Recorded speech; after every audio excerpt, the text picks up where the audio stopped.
Question है cyclic process A B C D shown in the figure PV diagram which of the following curve represent the same process. कौन सा curve जो है वो process को same represent कर रहा है। ये यहाँ पे आपको क्या दे रखा है, पीवी ग्राफ दे रखा है। इस पीवी ग्राफ को देख के आपको ये बताना है कि कौन सा पीटी ग्राफ सही है।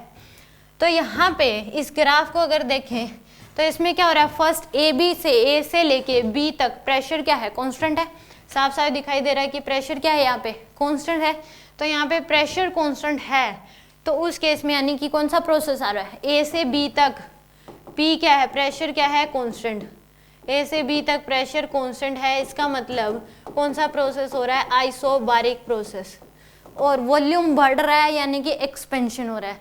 वॉल्यूम क्या हो रहा है, बढ़ रहा है यानी कि क्या हो रहा है, आइसोबारिक एक्सपेंशन। और आइसोबारिक एक्सपेंशन में टेम्परेचर क्या होता है, बढ़ता है, क्योंकि हम बाहर से जो हीट सप्लाई करते हैं वो दो पार्ट्स में जाती है, वर्क डन बाय गैस में और इंटरनल एनर्जी में 2:F में। तो यानी कि जब आइसोबारिक एक्सपेंशन हो रहा है तो टेम्परेचर क्या होता है, इंक्रीज होता है। तो यानी कि इसमें देखिए तो टेम्परेचर, इसमें एरो इधर दे रखी है यानी कि टेम्परेचर बढ़ रहा है, प्रेशर कॉन्स्टेंट है ए से बी।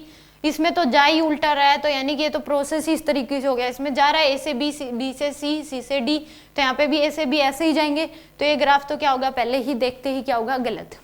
इस केस में प्रेशर क्या हो रहा है, डिक्रीज हो रहा है ए से बी, तो ये भी क्या हो जाएगा, टेम्परेचर, इसमें प्रेशर भी बढ़ रहा है, हाइट बढ़ रही है तो टेम्परेचर भी बढ़ रहा है और प्रेशर भी इसमें बढ़ रहा है, तो ये भी गलत हो गया। तो दो तो साफ साफ देख के ही गलत हो गए। अब सेकंड, अब इस केस में पहले आप कांस्टेंट वाले देख लिया करो, स्ट्रेट लाइन वाले ग्राफ देख लो। अब सी से डी देखो, यहाँ तक आपको समझ आ गया होगा कि ए से बी तक यानी कि इसमें से और इसमें से एक ग्राफ हो सकता है। अब सी से डी तक क्या हो रहा है, आइसोकोरिक प्रोसेस, वॉल्यूम कांस्टेंट है। तो आइसोकोरिक प्रोसेस में तो इस केस में क्या हो रहा है, आइसो प्रेशर कम हो रहा है, तो प्रेशर कम हो रहा है यानी कि आइसोकोरिक क्या हो रहा है, यानी कि हीट क्या निकाली जा रही है, बाहर। आइसोकोरिक प्रोसेस भी दो तरीके से होता है, हीट एनर्जी को निकाल के और हीट एनर्जी को देके। तो यानी कि प्रेशर कम हो रहा है तो हीट एनर्जी बाहर निकल रही है, यानी कि आइसोकोरिक क्या हो रहा है, इनकी हीट एनर्जी बाहर निकल रही है, हीट एनर्जी बाहर निकल रही है यानी कि टेम्परेचर क्या होगा, कम होगा। टेम्परेचर क्या होगा इस केस में, कम। तो इस केस में टेम्परेचर इसने क्या दे रखा है, बी से सी कांस्टेंट दे रखा है, बी से सी टेम्परेचर क्या दे रखा है इस केस में, कांस्टेंट। तो यानी कि बी से सी हीट एनर्जी बाहर निकालोगे तो टेम्परेचर जो है वो क्या होगा, कम होगा, हीट एनर्जी बाहर निकाल रहे हो। तो यानी कि इस केस में और पीटी ग्राफ, अब याद करो कि आइसोकोरिक प्रोसेस का जो पीटी ग्राफ बनता है वो ऐसे बनता है।